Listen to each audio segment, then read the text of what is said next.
Selama persiapan Porprov Jawa Barat 2026, Pemkot Bogor tidak hanya melakukan pembenahan di venue olahraga resmi, namun juga menyiapkan fasilitas penunjang lain. Sejumlah cabang olahraga tertentu bahkan telah dipastikan akan digelar di hotel setelah melalui koordinasi bersama Dispora dan pengurus cabang olahraga terkait.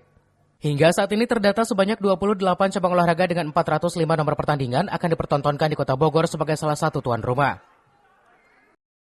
Juga venue yang dimiliki oleh swasta seperti Hotel Flores ya.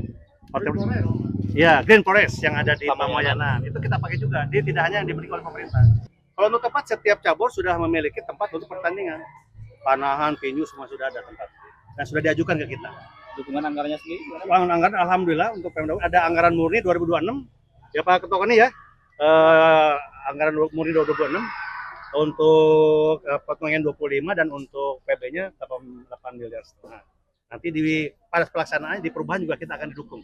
Jadi masih akan didukung 2 kali sumber pendapatan daerah. Dari Murni 2026 sama dari perubahan 2026. Dari Kota Bogor, Cevi Suryadi melaporkan.